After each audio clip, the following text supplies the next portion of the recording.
Colosenses 2, segunda parte, arraigados y sobreedificados en Yeshua. Dice a partir del verso 8, mirad que nadie os engañe por medio de filosofías y huecas sutilezas según las tradiciones de los hombres, conforme a los rudimentos del hombre, del mundo, y no según Mesías, no según Cristo.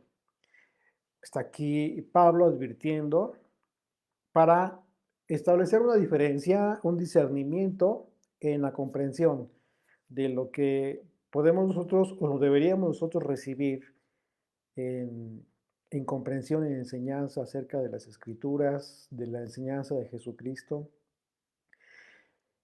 Y, y para esto, pues es importante analizar los conceptos, como siempre lo hacemos. Recordemos, en nuestro método de estudio siempre es a través del análisis de las palabras que utilizó, en este caso, el apóstol Pablo, para poder entender el pasaje y el contexto, en todo su contexto, en todo su simbología, inclusive, que en ocasiones utilizó el apóstol Pablo.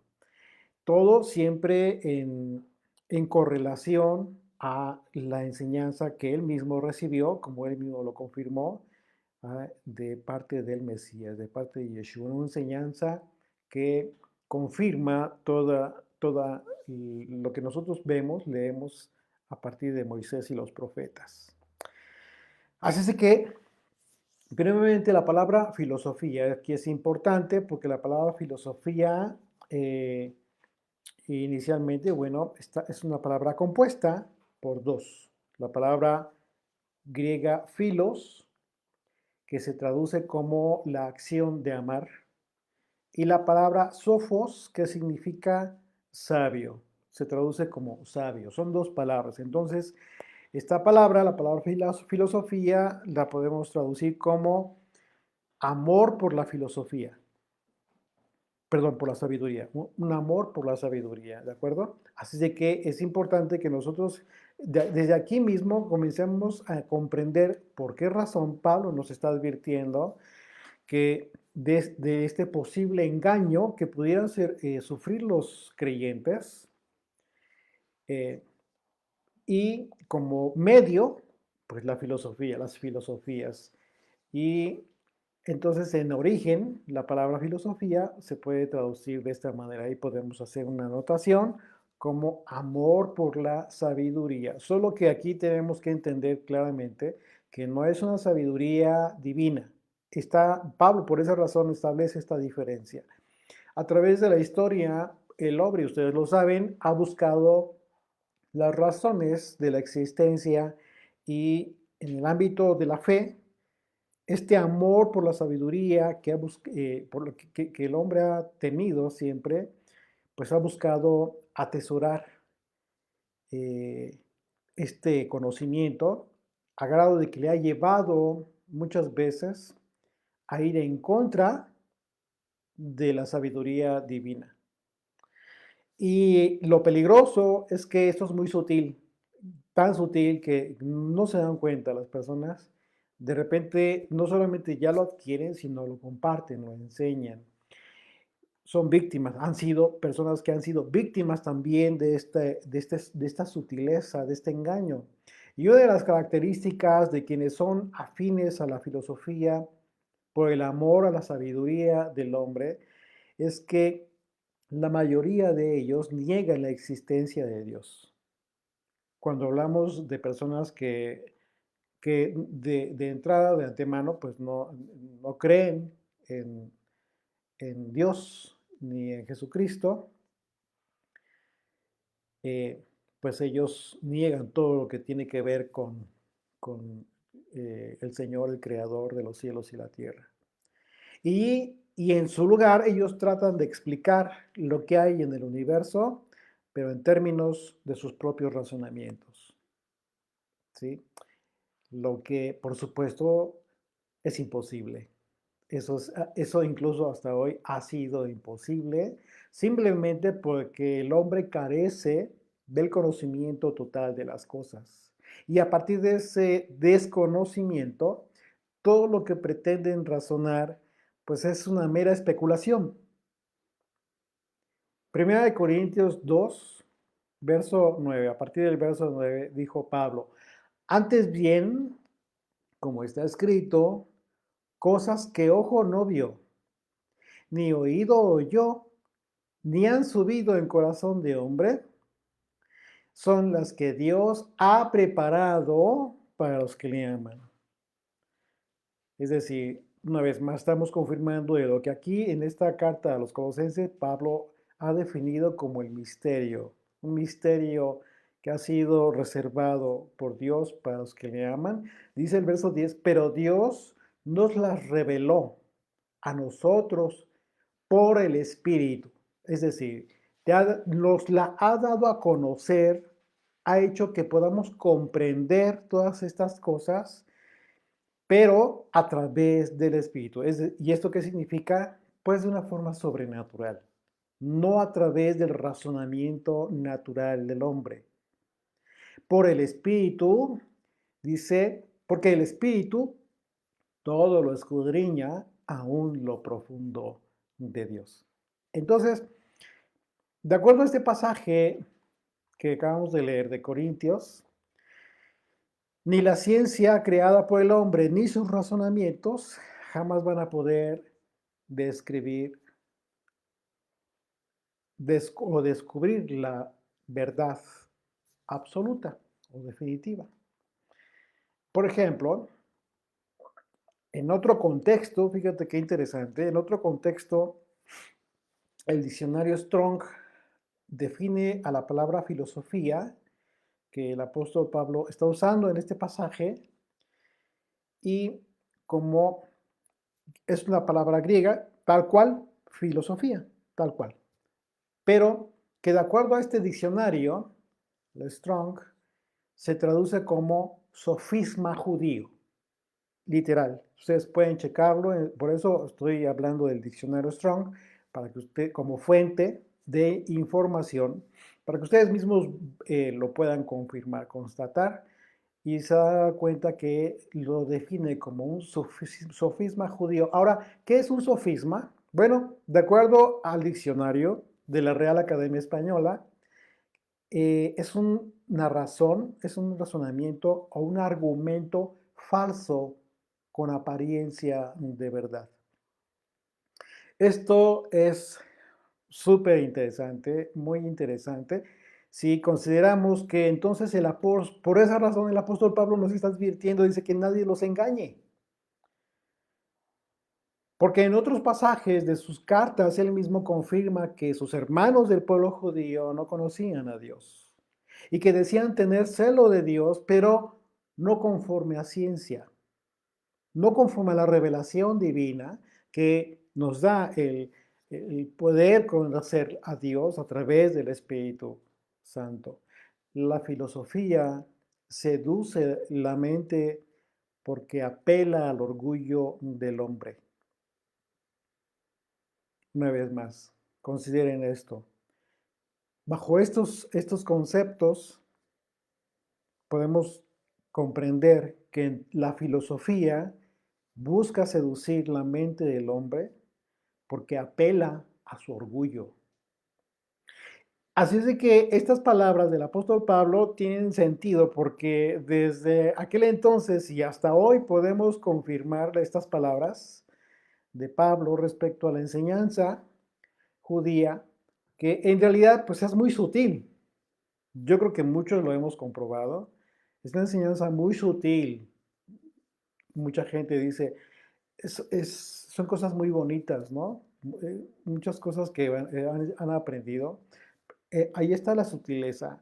Y muchas personas en su momento pues han caído en esta trampa, una trampa sutil del engaño, al no considerar que los argumentos utilizados por los judaizantes hoy en día, que ni siquiera son del pueblo judío, sino que son prosélitos, pues utilizan con tal de que las personas reciban toda esta enseñanza judía. ¿Y cuál es el móvil que usan? Bueno, eh, son, usan conceptos acomodados, ¿sí?, al cristianismo. a la doctrina cristiana. ¿Con qué propósito? De que la gente comience a enlazar ideas, conceptos, y de repente pues ya es una mezcla, un sincretismo religioso. Y ahí está la sutileza. Por eso Pablo se refiere a como huecas sutilezas. Por ello Pablo habla de esto, de las huecas sutilezas, porque sin importar los argumentos en favor de la enseñanza judía, son argumentos huecos. ¿Por qué? Sí, porque son sin sustento, porque carecen del mensaje central del Evangelio. Ese es el punto. Nadie va a negar que hay sabiduría, mucha sabiduría de hombre, de vida, etcétera, de experiencia. Claro que sí, pero no estamos hablando de ese tema. Cuando hablamos de la Biblia, del conocimiento, de querer conocer a Dios, y se pretende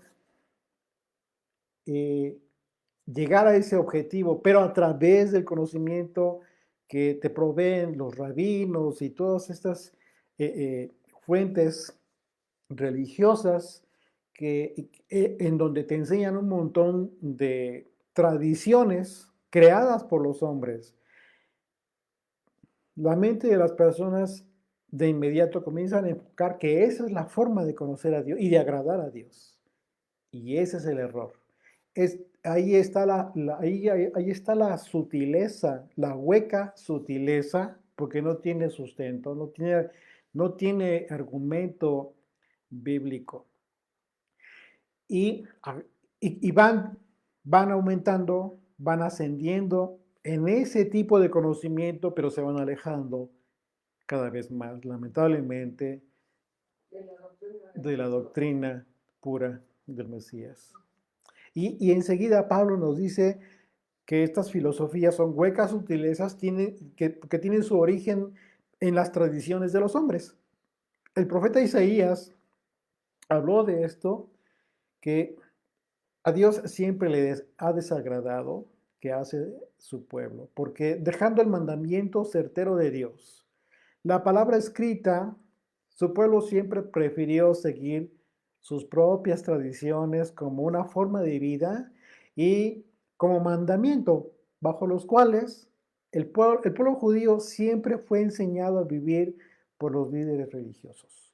Y, y esto mismo, en su momento, fue fuertemente reclamado por Yeshua, por el Mesías. Mateo 15, a partir del verso 1, dice: entonces se acercaron a Yeshua ciertos escribas y fariseos de Jerusalén, o sea, los líderes religiosos, diciendo: ¿por qué tus discípulos quebrantan la tradición de los ancianos? Fíjense lo que le reclaman al Mesías. Hablando de la tradición, ¿a qué grado estaba tan arraigada la tradición como tal cual mandamiento? Dice: porque no se lavan las manos cuando comen pan. Y esto en su momento, cuando estudiamos el Evangelio de Mateo, ya lo analizamos, no tiene nada que ver con un acto de limpieza, sino un acto ritual. El Netilat Yadayim, le llaman así, el acto de limpieza, un ritual de lavado de manos que ni siquiera tiene que ver con un lavado realmente, ¿sí? Consiste en verter agua de una jarra especial, hacer rezos exactamente, pero que no tenía nada que ver. Pero era una ley creada por el liderazgo judío. Entonces imagínense, si esto le estaban reclamando a Yeshua acerca de sus discípulos que no hacían esto antes de comer pan, antes de los alimentos, imagínense cómo estaba enseñando al pueblo. ¿En qué condición estaba el pueblo? Pues en la misma situación de religiosidad. Respondiendo él les dijo: porque también vosotros quebrantáis el mandamiento de Dios por vuestra tradición. Porque Dios mandó diciendo: honra a tu padre y a tu madre, y el que maldiga a padre o madre muera irremisiblemente. Y está citando la ley de Moisés. Aquí Yeshua está citando la ley de Moisés. Hablando de la honra al padre y a la madre, ¿Sí? Está citando dos mandamientos que vemos en la Torá. ¿Por qué? Porque también la Torá habla del hijo que eh, debía morir, apedreado incluso, por la deshonra al padre y a la madre. Y dice, ¿por qué vosotros decís cualquiera que diga a su padre o a madre, es mi ofrenda a Dios todo aquello con que pudiera ayudarte? Ya no ha de honrar a su padre o madre.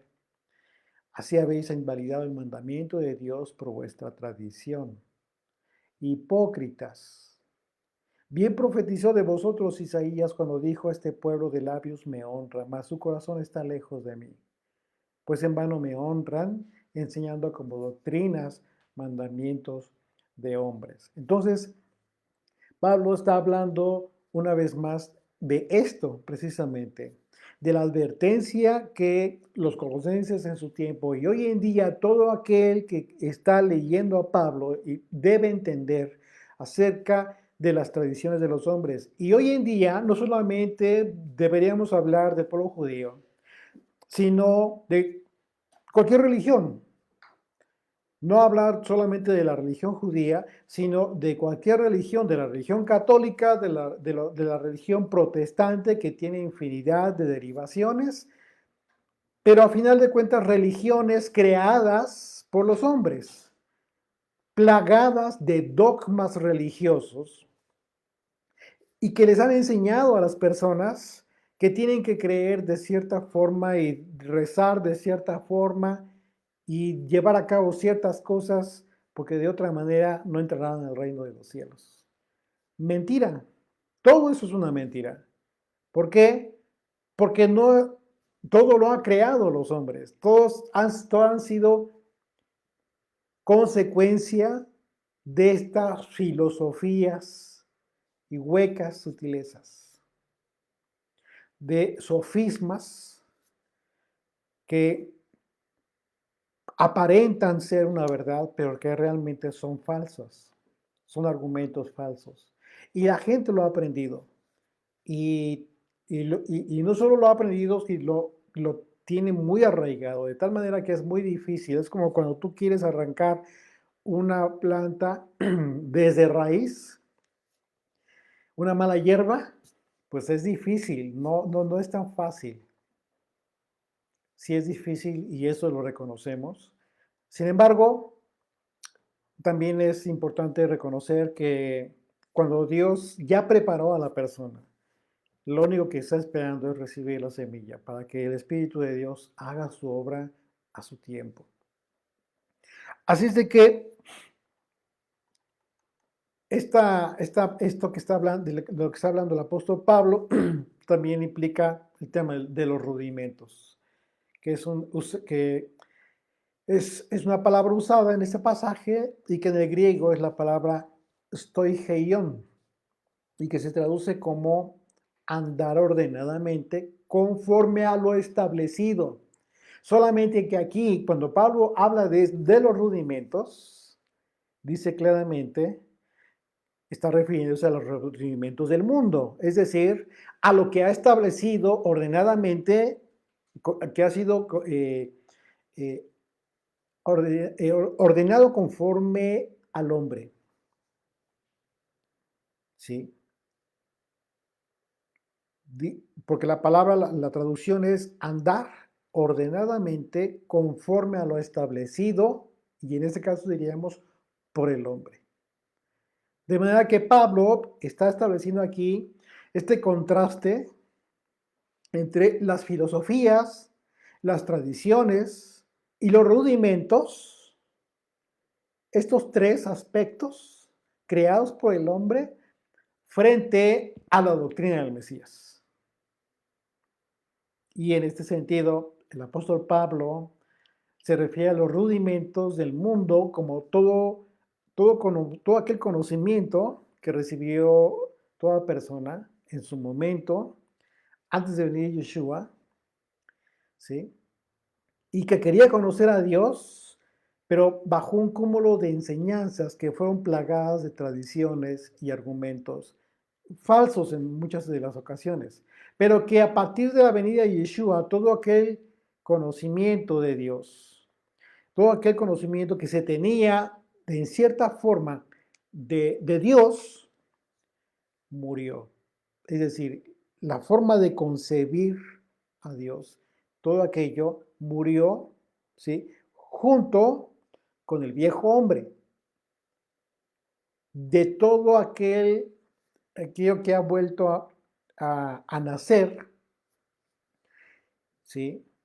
Para recibir a Cristo, como lo comenta Pablo, es decir, para recibir la enseñanza que contiene la revelación que da el Espíritu de Dios, bajo un entendimiento correcto. Entonces sí, ahora sí, a partir de la ley de Yeshua, sí, bajo un entendimiento correcto de la voluntad de Dios.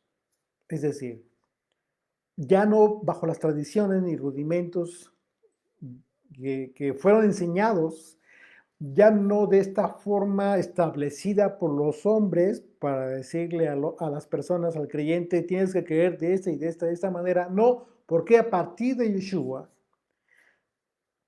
este conocimiento, este misterio acerca de Dios y de Jesucristo ha sido dado a conocer. ¿Cómo? A través del Espíritu de Dios. Y se está difundiendo por todo el mundo. Ya no hay nada absolutamente oculto. Claro, para todo aquel que quiera conocer al Señor, pero a todo aquel que niega, reniega, repudia a Dios, le será oculto, le permanecerá oculto. ¿Por qué? Porque así lo ha decidido finalmente, pero no porque se le niegue ese conocimiento. Por eso fue tan importante la venida de Jesucristo. Así es de que tanto los judíos en aquel entonces como los paganos, pues tenían en común una idea básica incluso hasta hoy en día, todo aquel creyente y todo aquel que es incrédulo hoy en día, normalmente tienen o tenían una idea básica de causa y efecto. Es decir, esta idea rige la naturaleza y la mente del hombre común, de todos aquellos que aún no conocen a Dios.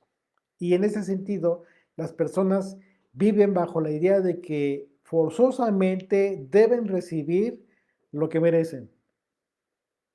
Es decir, cuando las personas son buenas, dan por hecho que merecen recibir el bien. O sea, incluso reclaman, declaran. Y cuando las personas son malas o hacen cosas malas, se portan mal, dan por hecho que deben recibir el mal, forzosamente, no importa nada más.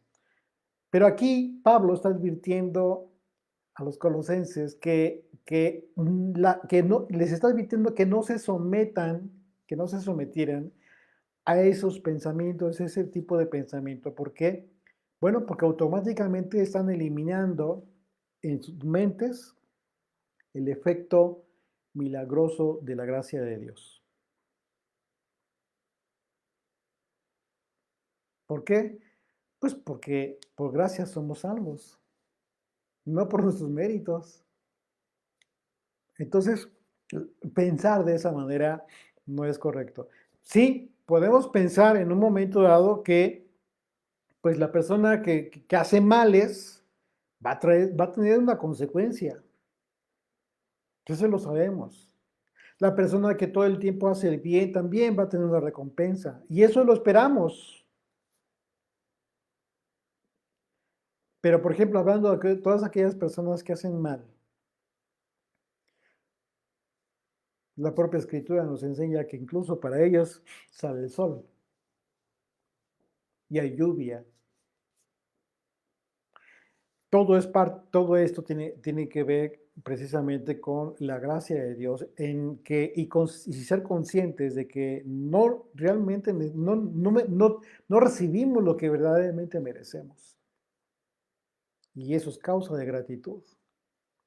Entonces, este pensamiento de causa y efecto así cuadrado, pues no es propia de la enseñanza que hemos recibido del Mesías. No es propia de todo lo que hemos aprendido del carácter de Dios. Sí, es un es un Dios de justicia, pero también de misericordia. Y muchas veces lo hemos confirmado a través de todo este pasaje, todo este recorrido que llevamos del Antiguo Testamento, que Dios perdonó a su pueblo. Muchas veces les fue tan paciente, que muchas veces nosotros mismos al leer los pasajes nos sorprendemos de la paciencia de Dios. Y eso no ha cambiado. Hoy día sucede lo mismo con todos nosotros.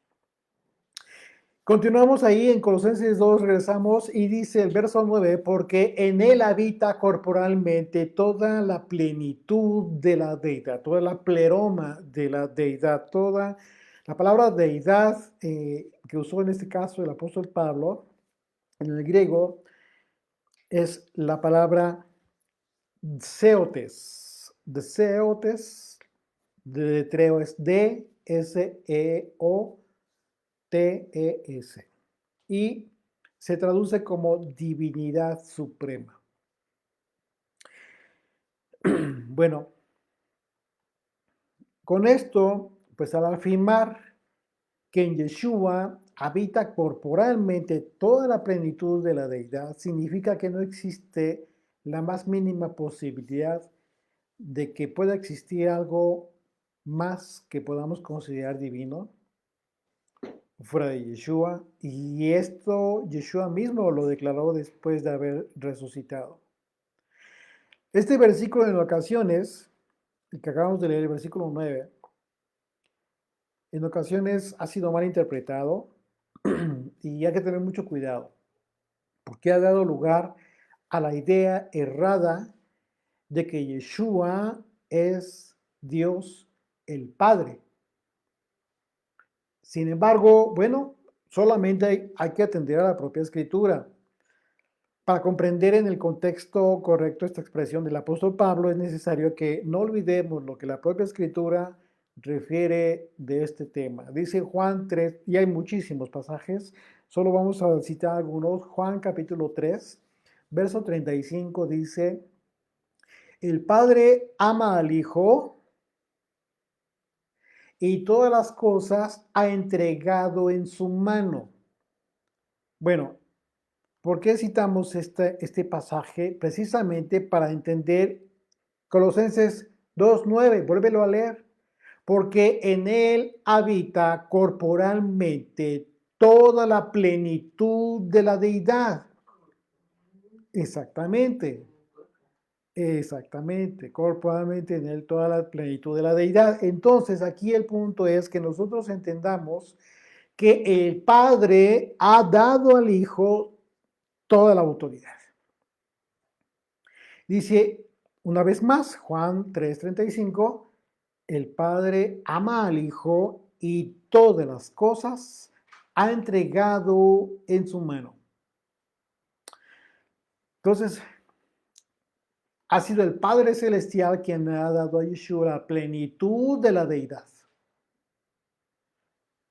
Primera de Corintios 15, a partir del verso 24, lo dice, luego al fin, cuando entregue el reino al Dios y Padre. Está hablando de Yeshua. Está hablando de la autoridad, aquí Pablo está hablando de la autoridad que tiene Yeshua, pero hasta una autoridad que le ha dado el Padre, y dice cuando, dice luego al fin, cuando entregue el reino al Dios y Padre, cuando haya suprimido todo dominio, toda autoridad y potencia. Dice el verso 25, porque preciso es que él reine hasta que haya puesto a todos sus enemigos debajo de sus pies. Tiene que llegar un momento en que Yeshua entregue el reino al Padre.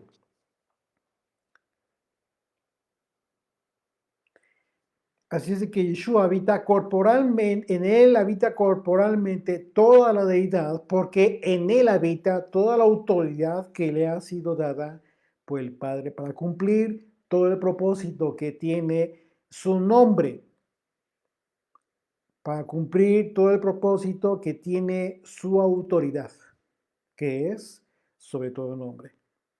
Filipenses 2, a partir del verso 9, dice: por lo cual Dios también le exaltó hasta lo sumo y le dio un nombre que es sobre todo nombre, para que en el nombre de Yeshua se doble toda rodilla de los que están en los cielos, y en la tierra y debajo de la tierra. Dice verso 11, y toda lengua confiese que Jesucristo es el Señor, para gloria de Dios Padre. En ningún momento la Escritura refiere o hace o omite al Padre Celestial. Por supuesto que le confiere una autoridad suprema a Yeshua, porque el Padre mismo se le ha dado, ¿sí? Y Romanos capítulo 9 nos confirma esto precisamente porque Pablo dice literalmente que Yeshua es Dios sobre todas las cosas. Dice a partir del verso 5, Romanos 9, de quienes son los patriarcas y de los cuales, según la carne, vino el Mesías, el cual es Dios sobre todas las cosas, bendito por los siglos. Amén. De manera que es muy importante que entendamos el contexto de las palabras que usa Pablo para no distorsionar la enseñanza, que lamentablemente elimina el concepto de la dualidad divina, confirmada, ¿sí? O conformada más bien por el Padre y por el Hijo. Así es de que, una vez más, una vez que hemos comprendido entonces ya correctamente la deidad de Yeshua, la deidad de Jesucristo, que Él es Dios sobre todas las cosas, entonces pongamos atención a la expresión de Pablo, porque él enfoca la deidad del Mesías, afirmando que en Él habita corporalmente, subrayen corporalmente, toda la plenitud de la deidad, toda la autoridad.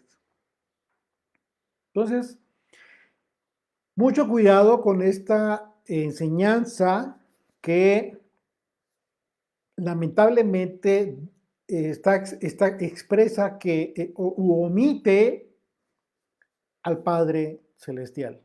Eso no puede ser.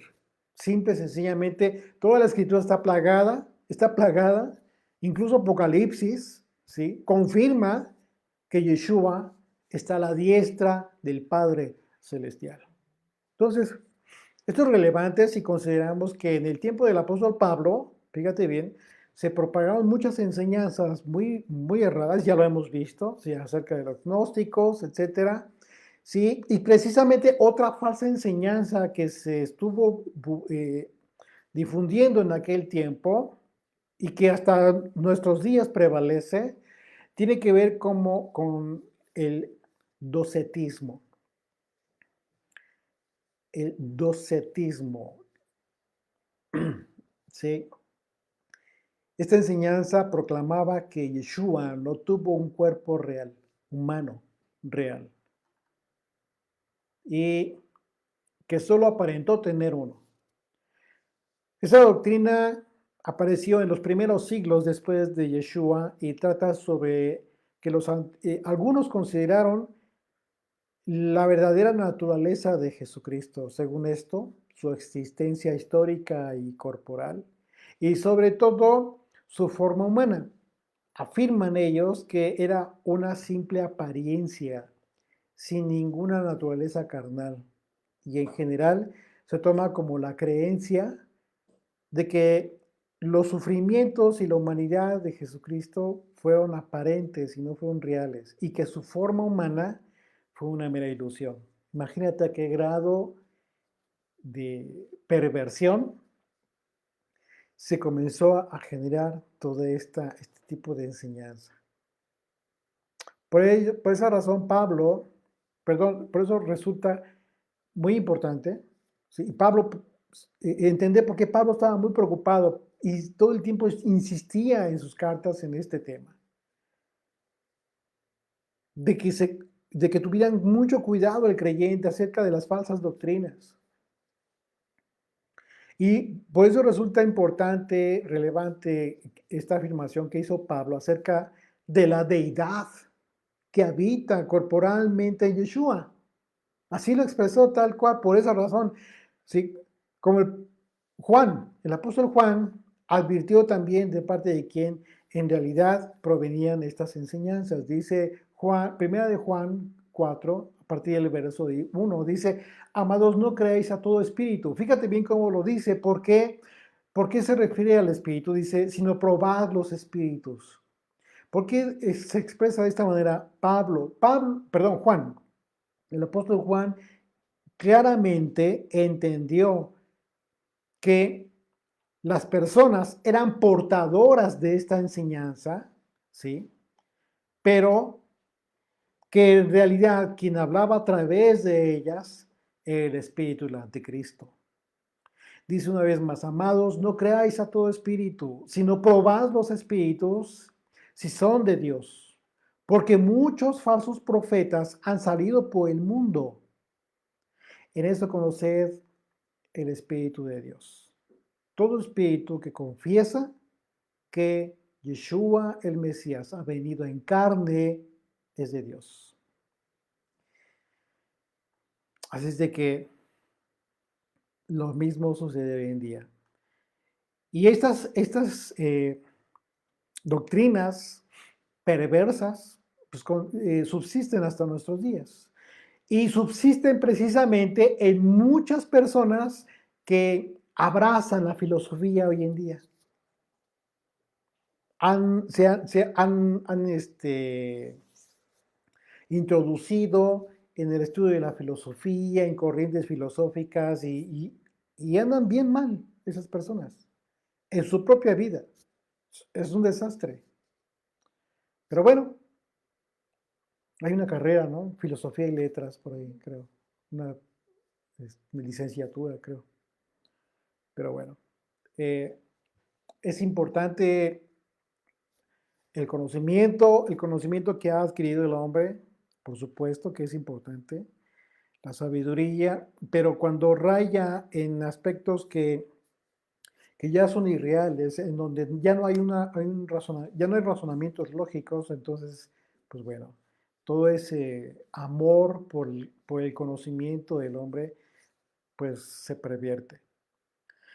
Continuamos ahí en Colosenses 2, verso 10, dice, y vosotros estáis completos en él.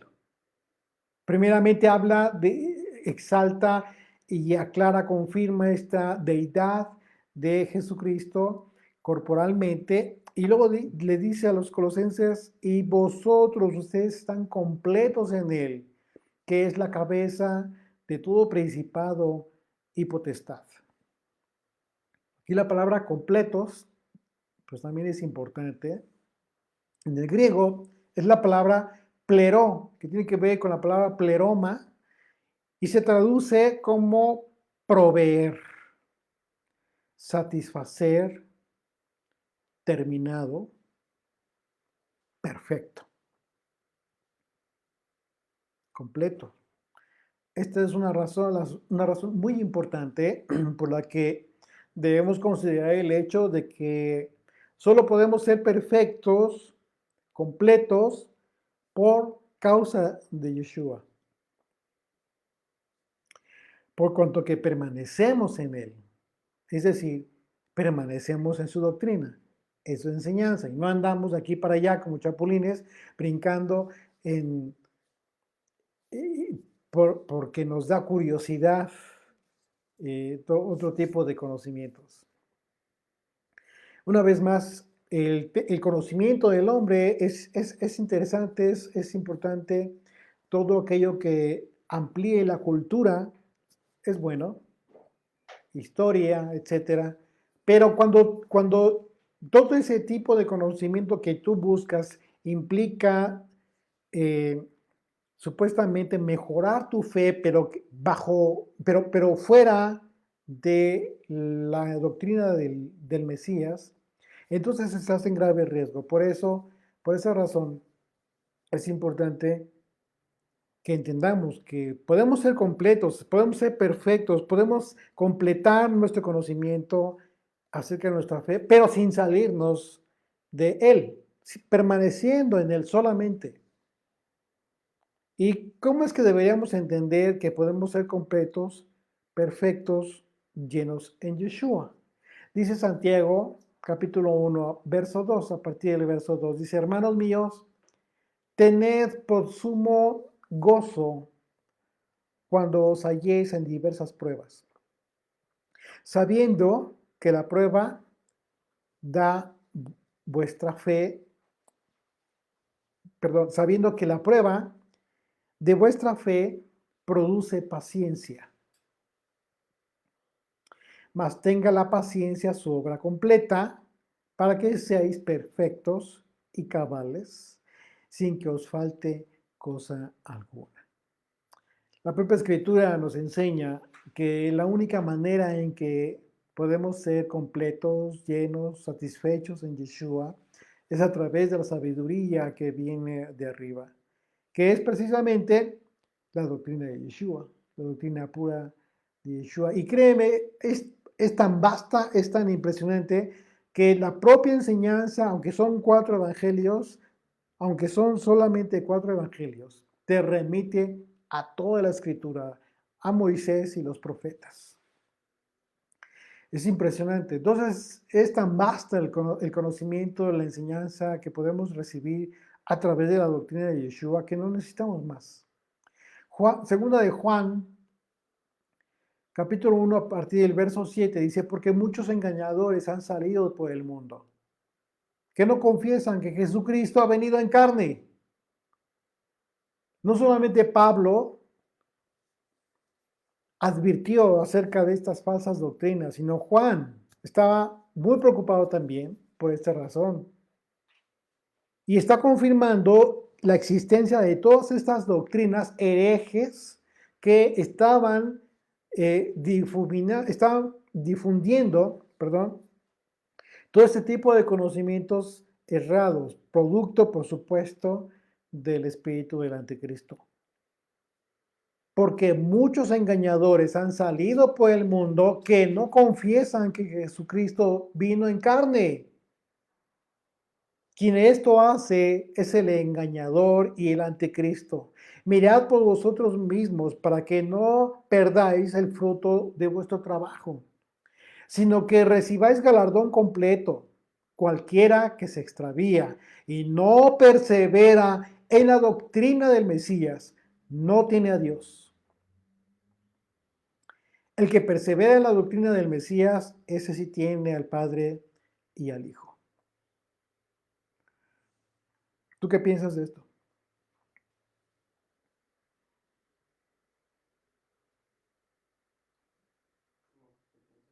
Sí, de lo que acabamos de leer. Hay que perseverar. El hombre perdió su condición de plenitud, su condición de perfección, porque sí tuvo esta condición, pero pecó y fue expulsado del paraíso, del Edén. Así es de que al estar completo, el estar completo es parte de este inicio de la restauración de todas las cosas, y nosotros somos parte sustancial de esta restauración, y por ello es necesario que comprendamos que solo en Él, en Yeshua, alcanzamos esta restauración que solo es el inicio. Es un inicio, es decir, al estar en Él, al haber tomado la decisión de cambiar nuestras vidas y ser gobernada, que nuestra vida sea gobernada por los mandamientos de Dios, es el inicio de esta restauración que estamos logrando, claro, a través de la enseñanza de Yeshua, a través del Espíritu de Dios, porque es por sus méritos, no por nuestros propios méritos. Nuestro esfuerzo, sí, claro que sí, como Dios se lo dijo a Josué en su momento, esfuérzate y sé valiente, ¿en qué? En cumplir mis mandamientos. No te apartes del camino de la vida. Bueno, este es el inicio del restablecimiento de todas las cosas que empieza por cada uno de nosotros. Y en consecuencia la restauración total hasta que seamos transformados. No necesitamos de la sabiduría de los rabinos judíos para estar completos, perfectos espiritualmente. No necesitamos vivir bajo esos rudimentos establecidos por el mundo que provienen de las filosofías de los hombres para ser completos, supuestamente. Solo necesitamos de Yeshua, de su enseñanza, de su doctrina, que es pura. Solo en el Hijo de Dios estamos completos. Y Pablo complementa esta afirmación al decir que somos completos en Él, que es la cabeza de todo principado y potestad, la cabeza de todos los seres espirituales, de todos los seres angelicales, identificados como principados y potestades. Todo creyente fiel ha sido completado en Yeshua con una perspectiva eterna. Tú tienes la posibilidad de ser completo en Yeshua. ¿Por qué? Porque esa plenitud tiene una perspectiva eterna, no para este mundo. No esperes que tu plenitud, que tu llenura la recibas en este mundo. No, no tiene efecto en este mundo. Es para la vida eterna. El hombre incrédulo, al hombre incrédulo, la filosofía le seduce la mente y por eso apela al orgullo de sus manos, de su creación. El hombre creyente es completo, perfecto, por cuanto que reconoce la autoridad de Dios y atiende al Espíritu Santo que lo perfecciona para obedecer, porque incluso la obediencia implica perfección, perfección en los términos bíblicos espirituales. Su plenitud está en la verdad que solo proviene de Dios. El apóstol Pedro dijo lo siguiente: como todas las cosas que pertenecen a la vida y a la piedad nos han sido dadas por su divino poder, mediante el conocimiento de aquel que nos llamó por su gloria y excelencia, por medio de los cuales nos ha dado preciosas y grandísimas promesas, para que por ellas llegaseis a ser participantes de la naturaleza divina, habiendo huido de la corrupción que hay en el mundo a causa de la concupiscencia.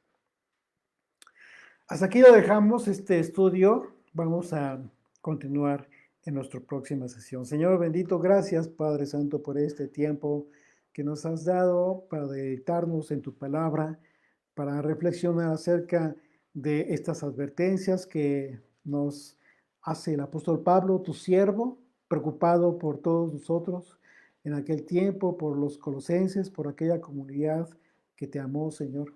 Gracias, bendito Rey, por esta oportunidad que nos das de también recibir esta advertencia y de poder transmitirla a todos aquellos que te aman, que buscan conocerte cada día un poco más. En tu nombre oramos y damos gracias, Señor. Amén.